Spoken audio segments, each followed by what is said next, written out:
আসসালামু আলাইকুম রহমতুল্লাহি ওয়া বারাকাতুহু। আল্লাহর শান্তি, দয়া এবং রহমত আপনাদের সকলের উপর বর্ষিত হোক। প্রথমে আপনাদের একটা ছোট একটি ভিডিও দেখাই।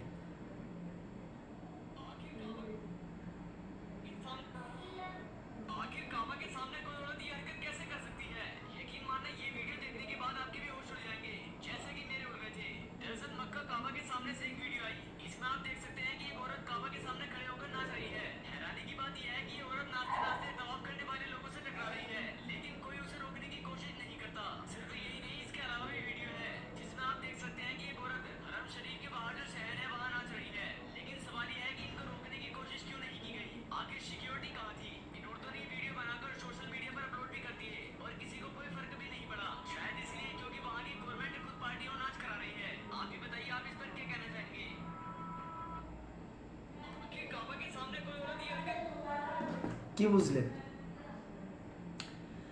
পৃথিবী যে আসলে ধ্বংসের দিকে চলে যাচ্ছে তার একটি ছোট্ট নমুনা, ছোট্ট আলামত আমরা দেখতে পেলাম। চিন্তা করা যায়, পৃথিবীর ইতিহাসে সবচেয়ে পবিত্র যে শহরটা, যেখানে পৃথিবীর সর্বশ্রেষ্ঠ মানুষ, সর্বশ্রেষ্ঠ নবী, সর্বশ্রেষ্ঠ রাসূল, আল্লাহর সর্বশেষ ও চূড়ান্ত নবী মুহাম্মদ সাল্লাল্লাহু আলাইহি ওয়াসাল্লাম ইমামতি করে সলাত আদায় করেছেন, যেখানে তিনি নিজে সলাত আদায় করেছেন, যেখান থেকে মূর্তিগুলো ভেঙে চুরমার করে চচির করে দিয়েছেন, সেখানে এরকম ডান্স করা, চিন্তা করা যায়। একজন ভিডিও করছে কাবা ঘরের সামনে, আরেকজন নারী সেখানে ডান্স করছে। সে নাচতে নাচতে গিয়ে অন্য সব যারা উমরা পালন করছে তাদের শরীরের গিয়ে ধাক্কা খাচ্ছে, কিন্তু কেউ যেন তাকে থামানোর কেউ নেই। মনে হয়েছে যে সেখানে ওই যে কেউই উমরা পালন করতে যায় নাই, যার যারটা শেষে সেখানে বাধা দেওয়ার মনে হয় কিছু নেই। অথচ মসজিদে একটু 19-20 হলে আমাদের দেশের ওই বুদ্ধিজীবী মুরব্বীরা কিরকম রাগ হয়ে যায়, আর ওই জায়গায় কেউ যেন আটকানোর মতো কেউ নাই। সিকিউরিটিরা কই ছিল? কিছুদিন আগে উমরা পালন করতে গিয়ে কিছু 3জন যুবক ফিলিস্তিনের পতাকা নিয়ে এসে কাবা ঘরে প্রবেশ করে, কাবা ঘরের ফিলিস্তিনের পতাকা নিয়ে কাবা ঘরে তওয়াফ করছিল। সেখানে কিন্তু সিকিউরিটি পুলিশ এসে তাদেরকে কাছ থেকে পতাকা হাত থেকে জোর করে নিয়ে তাদেরকে অ্যারেস্ট করে নিয়ে যায়। কারণ কি? কারণ হচ্ছে সৌদি সরকার নিয়ম করেছে যে ইসরায়েল যে ফিলিস্তিনের উপর হামলা করছে এই ব্যাপারে কেউ কিছু বলতে পারবে না, কেউ কিছু বললে তার বিরুদ্ধে ব্যবস্থা নেওয়া হবে। এটার জন্য তারা এই কাজটা করছে। অথচ কাবা ঘরের সামনে ডান্স করছে, কাবা ঘরের সামনে ডান্স করছে। চিন্তা করা যায়, সেইটা একজন ভিডিও করেছে, এই ভিডিওটা নিয়ে সে আবার সোশ্যাল মিডিয়ায় আপলোডও দিয়ে দিয়েছে। তা এটার জন্যই তো আমাদের হাত পর্যন্ত এটা পৌঁছানো।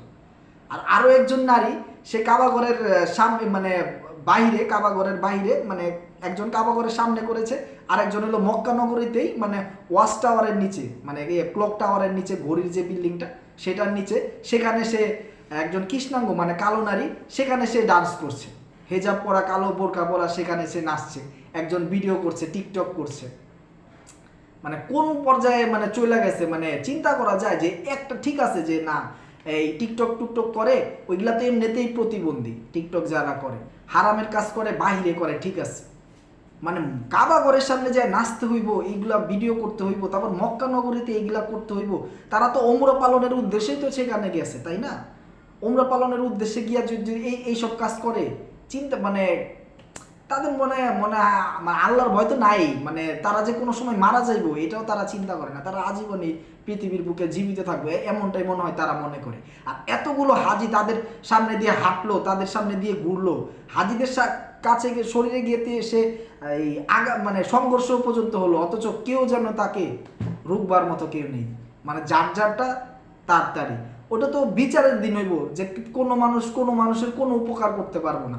আর এখানে তো আল্লাহ রাসূল সাল্লাল্লাহু সাল্লাম দুনিয়ার মধ্যে তো বলে দিয়েছেন যে তুমি যদি কোনো অপরাধ হইতে থাকো সেটা হাত দিয়া এই দমন করার চেষ্টা করো, যদি সেটা না পারো মুখ দিয়া দমন করার চেষ্টা করো, আর তাও যদি না পারো তাহলে অন্তর থেকে ঘৃণা করো। আর অন্তর থেকে যদি তুমি ঘৃণা করো, তুমি হলো সর্বনিম্ন মানের ইমানের মুমিন। তো কাবা ঘরের সামনে এটা হচ্ছিল, সেটা কি হাত দেওয়া আটকানো যেত না? অবশ্যই হাত দিয়ে আটকানো যেত।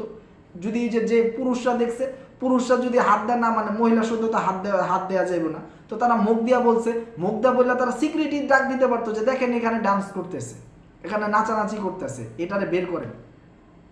তারপরে তো আরো মহিলা আছে না, ধর্মপ্রাণ মহিলারা, আমাদের মা বোনেরা যে যারা ওইখানে উমরা পালন করতে গেছে তাদেরকে দেখাই দিত যে এই যে এটারে ধইরা, এই পাগলটারে ধইরা বাইরে নিয়ে যান, তাহলেই তো হতো। আসলে মানে ভিডিওটা দেখার পর মানে আমার নিচে থেকে মানে মনটা খুব দুঃখ বরাক্রান্তে ভরে উঠেছিল।